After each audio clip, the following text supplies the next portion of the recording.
I love you, Allah. Now let's talk a little bit about what does it mean to have a heart and not think with it. Because you would think brains think. Why is Allah saying hearts think? لَهُمْ قُلُوبٌ لَا يَفْقَهُونَ بِهَا. And fiqh is deep understanding. Because Allah says revelation, ayat, faith, it lies inside the heart.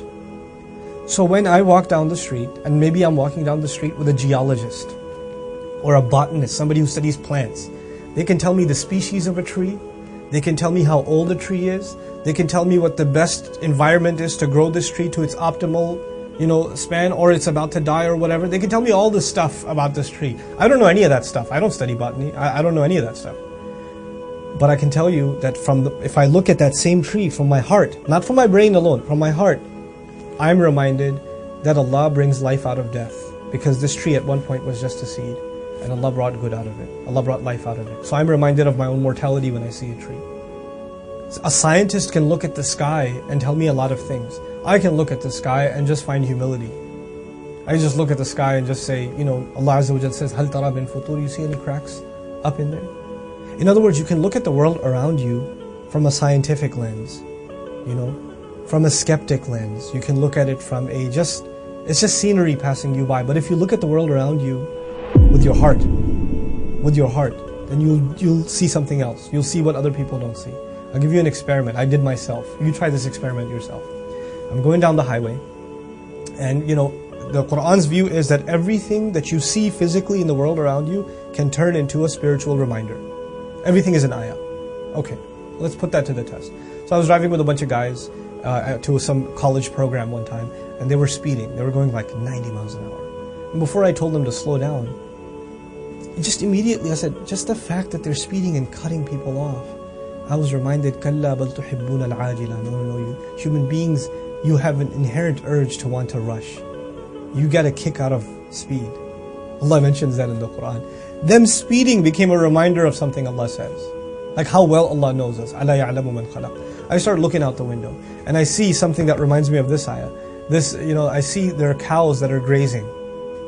And the car goes by them, and any other animal, when a car goes by, a high-speed object goes by, it reacts. Birds fly off. Lizards go back into a hole. A deer is kind of dumb. It runs into the car.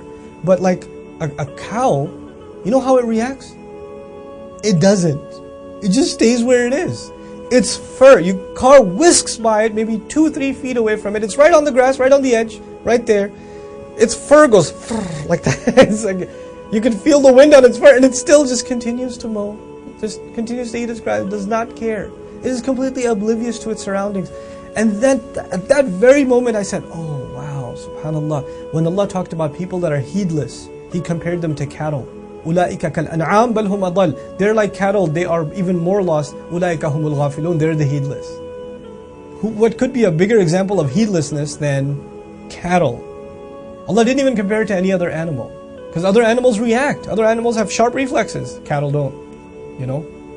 Even that became a reminder. Then we're driving and I see a billboard. It was a billboard about buying a home, right? So this has got a picture of a house, and there's a family, they're hugging each other, and it says, own the American dream, and I looked at that and I said, subhanallah. First ayah that came in my head, إِنَّهُ كَانَ فِي أَهْلِهِ مَسْرُورًا. He used to be happy with his family. Another ayah came in my head, وَمَسَاكِنُ تَرْضَوْنَهَا أَحَبَّ إِلَيْكُم مِّنَ اللَّهِ وَرَسُولِهِ وَجِهَادٍ فِي سَبِيلِهِ. The homes that you love to have, if they are more beloved to you than Allah and His Messenger, and struggling in their path. SubhanAllah. Everything can become an ayah. Not a thing around you won't be. Everything will be. This is if you have a heart that seeks to think.